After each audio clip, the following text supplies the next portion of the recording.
But hide yourself so that people will not know where we are.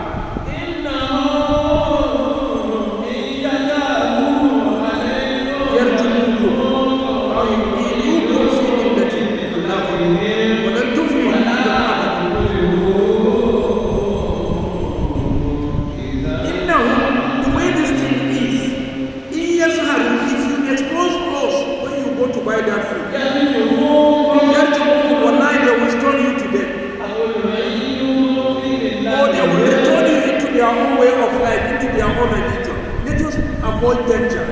Whoever is going to buy food for us, please let us avoid danger. And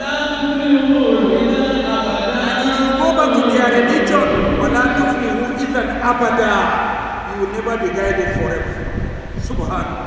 They were careful even after 309 years. Because they themselves, they didn't know how long they stayed in that day. So they were being warning the person that will go out to buy the food for them with their antiquated coins. They wanted to go and buy a scarf, a armband, the most purified food. And they should be careful not to expose them, because once they may stone you to death. Can we go for them?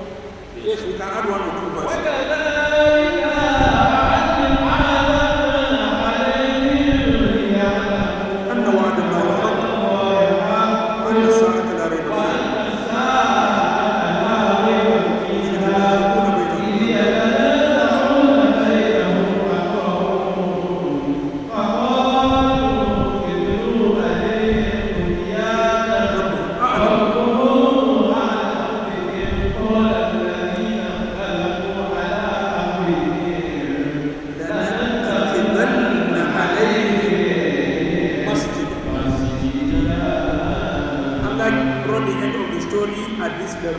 But the remaining story shall come tomorrow, inshallah.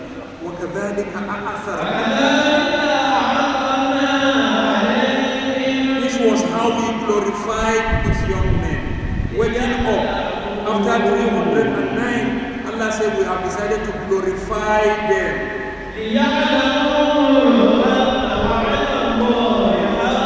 We deliberately kept them for 309 years.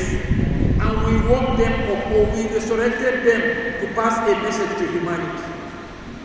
And that message is there will be a day when Allah shall rise all of us. There will be a day of judgment. There will be a day when everybody is dead and Allah shall all rise as one.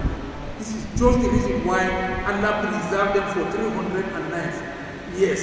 They were sleeping for them to be a shining example to the believers. By the time they woke up, Islam has permeated everywhere. Everybody was a Muslim in that environment where they were. Islam has reached all of them, guidance has reached all of them. They were only afraid of nothing. There was no danger any longer. Allah preserved their iman for those years. But it's just an example of how Allah will do at the end of life. Allah. وَكَذَلِكَ أَعْثَرْنَا. This was how we decided to honor them, for you to know أَنَّ وَعْدَ اللَّهِ حَقٌّ, that the promise of Allah is a reality. He said He will rise us. He said He has given life to us. He said one day all of us will die. He said one day all of us will rise for accountability. The promise of Allah is a reality.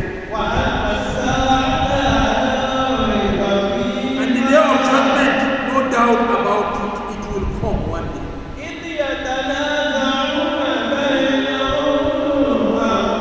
People are just arguing, contending forces concerning the affairs of this young lad. When people discovered them, that was when historical people started debating. How do we treat these people? These are real servants of Allah. These are people that Allah preserved their iman. How do we honor them?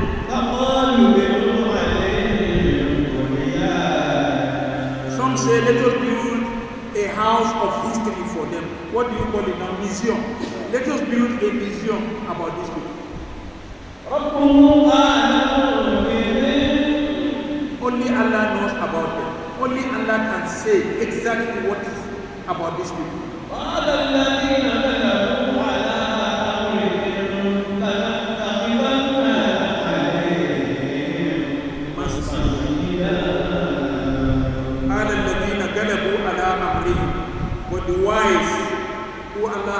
showed his mercy upon them. The leader of the community, of the Muslim community at that time, say, no. We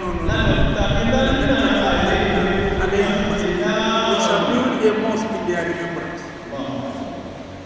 We shall build a mosque in their remembrance.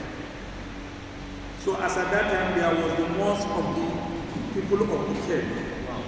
And even now, it's permissible for you to dedicate a mosque in the name of your parent, or in the name of somebody, of your mother, or your father, or somebody you own. Why is there Masjid al-Rasul sallallahu alayhi wa sallam fi Madinat al-Munawwara? Yes, you can dedicate a mosque, but do not dedicate a graveyard in the name of somebody. Do not dedicate a place. You can reserve where servants of Allah are, and you can visit them, you can pray for them, but do not dedicate it as a place of worship. Sallallahu alayhi wa sallam warn. Do not dedicate a specific place of my grave for me as a place of worship. You can come, you can do something.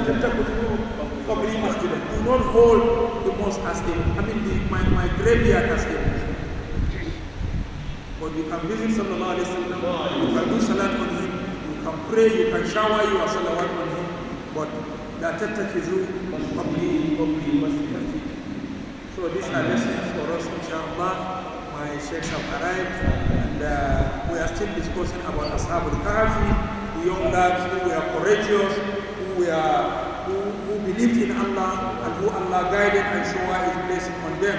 Their prayer at the beginning of their stay in that cave was Rabbana atina min ladunka rahmatan wa hayyi' lana min amrina rashada. Allah shower your blessings on us and make our affair a source of guidance for us. May Allah guide us in all our affairs. May Allah protect us against the temptation of kufr and the temptation of shirk. May Allah put guidance in our life. May Allah put iman on our life. أقول قولي هذا وأستغفر الله لي ولكم. السلام عليكم ورحمة الله وبركاته.